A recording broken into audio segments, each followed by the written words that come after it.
बहुत जिद्दी हो, मुझे लिए बिना नहीं जाओगे और मैं तुम्हें एक कहानी सुनाए बिना यात्रा नहीं करूंगा। तो चलो, आज मैं तुम्हें फिर से एक अनोखा किस्सा सुनाता हूँ। गौड़ देश में वर्धमान नाम का एक नगर था, जिसमें गुणशेखर नाम का राजा राज किया करता था। राजा अपने दीवान अभयचंद्र को बहुत मानता था, उसकी हर सलाह पर अमल करता था। एक दिन राजा ने अपने दीवान की सलाह पर एक नया नियम बनाया। नगर में आज से एक नया कानून प्रभावी हो रहा है। आज के बाद कोई भी नगरवासी मंदिर में अधिक देर तक पूजा नहीं करेगा। गोदान आदि पर रोक लगाई जाती है। महाराज गुणशेखर की जय हो। महाराज गुणशेखर की जय हो। दीवान जी, पूरे नगर में घोषणा करवा दो, आज के बाद जो भी नागरिक नए कानून को तोड़ता पाया जाएगा, उसका सब कुछ छीनकर उसे नगर से निकाल दिया जाएगा। राजा गुणशेखर का नया कानून नागरिकों की आस्था पर प्रहार था। प्रजा नया कानून सुनकर व्याकुल हो उठी।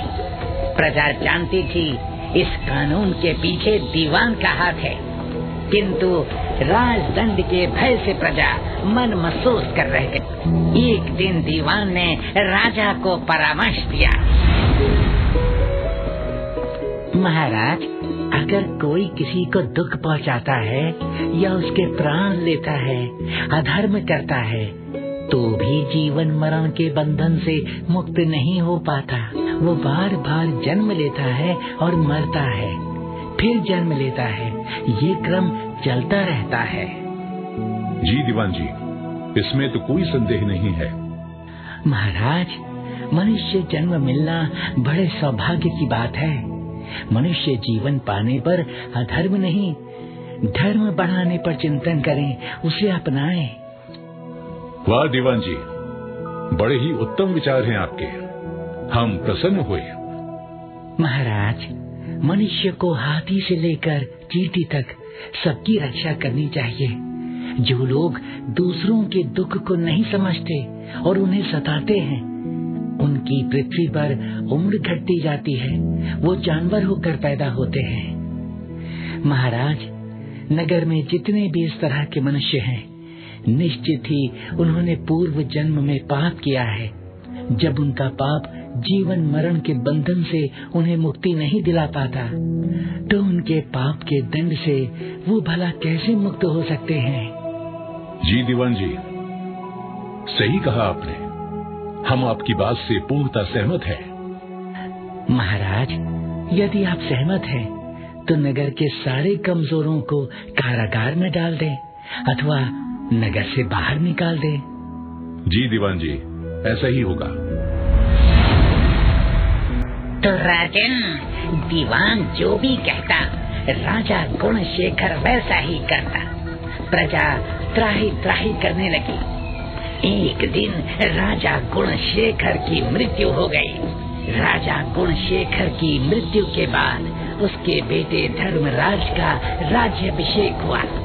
धर्मराज राजा की गद्दी पर बैठा। प्रजा ने नए राजा से दीवान की शिकायत की। राजा दीवान पर बहुत क्रोधित हुआ। नए राजा ने दीवान को नगर से बाहर निकाल दिया। प्रजा प्रसन्न हो गई। राजन, नए राजा धर्मराज के 3 रानियां थी, इंदुलेखा, तारावली और पद्मावती।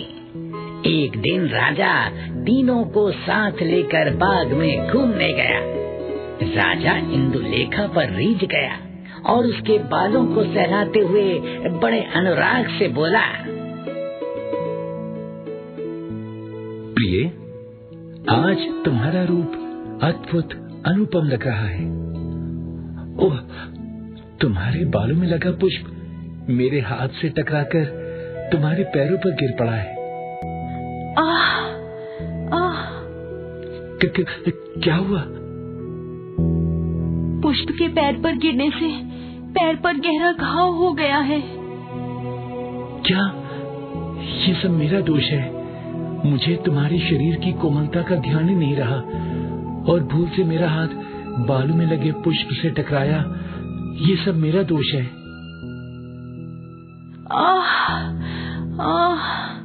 पीड़ा से मेरे प्राण निकले जा रहे हैं। चलो प्रिय, महल में वापस चलो।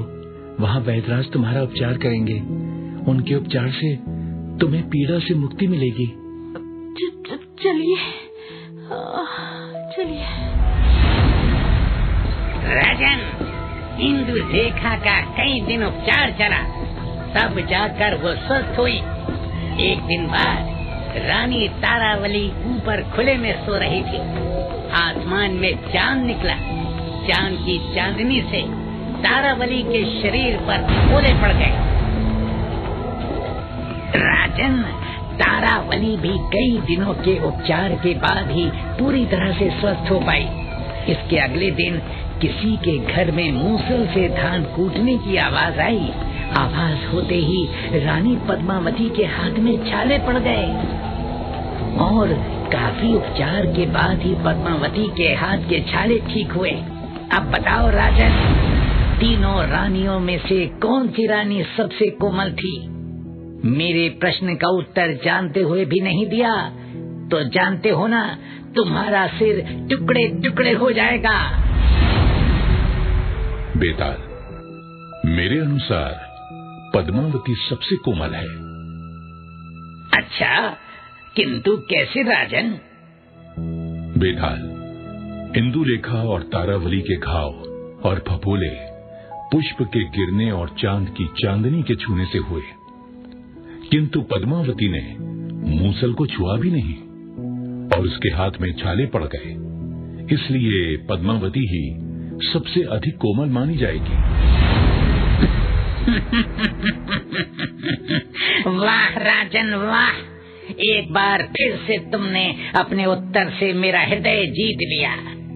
किंतु तुम्हें मौन तोड़ना पड़ा और तुम जानते हो मैं अब क्या करूँगा? मैं उड़ जाऊंगा।